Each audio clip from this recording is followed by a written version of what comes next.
evening, and welcome to Read Aloud 3, where it is you, me, and the Trinity. And guess what we're here for? We're going to be reading a book of the Bible, which is, for today, the 22nd chapter of 2nd Chronicles. I have my pajamas here today. Okay, so we have, the subtitle is Ahaziah rules in Judah. Then the people of Jerusalem made Ahaziah, Jehoram's youngest son, their next king.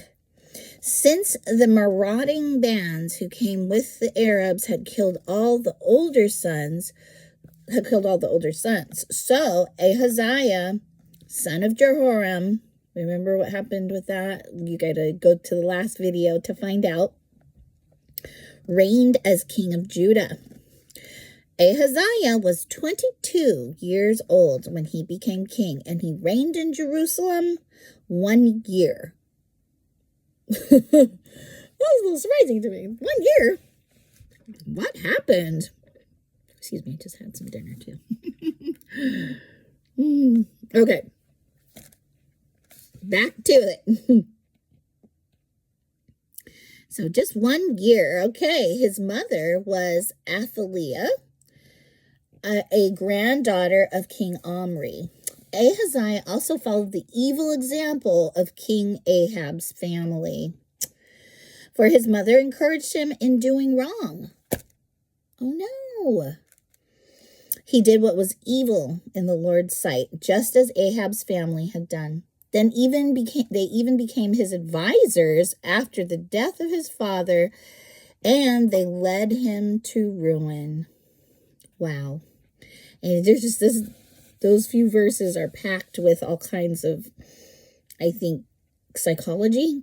Like, you know, the bonds that you create, the relationships, you know, the fact that a couple chapters back there was a they called it an alliance made with an evil king, his whole family, right? And they are now very much involved as being advisors in the place of his father.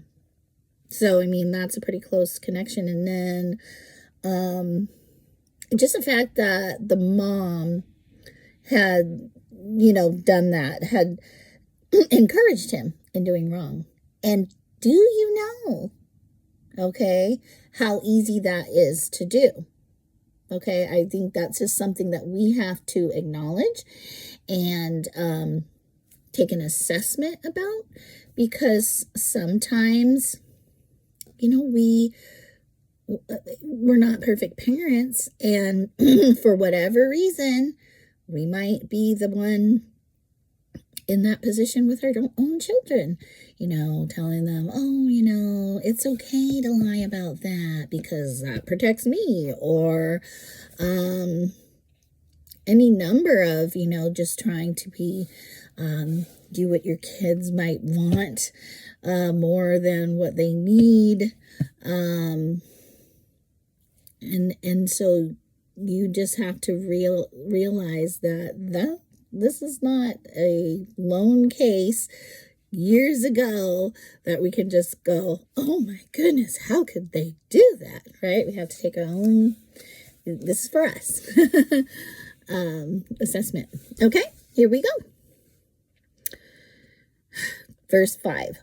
Following their evil advice, Ahaziah joined King Joram, the son of King Ahab of Israel, in his war against King Hazael of Aram at Ramoth Gilead. When the Arameans wounded Joram in the battle, he returned to Jezreel to recover from the wounds he had received in Ramoth. Because Joram was wounded, King Ahaziah of Judah went to Jezreel to visit him. But God had decided that this visit would be Ahaziah's downfall. While he was there, Ahaziah went out with Joram to meet Jehu, son of Nimshi, whom the Lord had appointed to destroy the dynasty of Ahab. So God is here. He is in it. He is fulfilling his word just as he always does. As we concluded in our last chapter, that was kind of a theme. So hopefully you'll also hear that video. Verse 8, while Jehu was executing judgment against the family of Ahab, he happened to meet some of Judah's officials and Ahaziah's relatives who were traveling with Ahaziah. So, while he's executing judgment against the family of Ahab, he met some of Judah's officials and Ahaziah's relatives. Okay, who were traveling with him. So Jehu killed all. He killed them all. Period. He killed them. So was it God had decided that this visit would be Ahaziah's downfall, and that's what happened. And he had appointed Jehu to destroy the dynasty of Ahab. So that is exactly what happened. Then Jehu's men searched for Ahaziah, and they found him hiding in the city of Samaria. They brought him to Jehu, and guess what? Who killed him? Yeah, all of them. Ahaziah was given a decent burial because the people said he was the grandson of Jehoshaphat, who was following God, a man who sought the Lord with all his heart, it says. Wow. And that is quite a statement to have said about you and for his life, And then, it's unfortunate what happened in his lineage. But, yeah, that is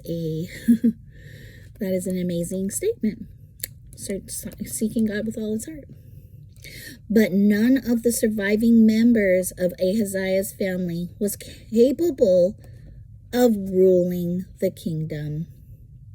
And so that is where the downfall, the destruction of the dynasty had ended up.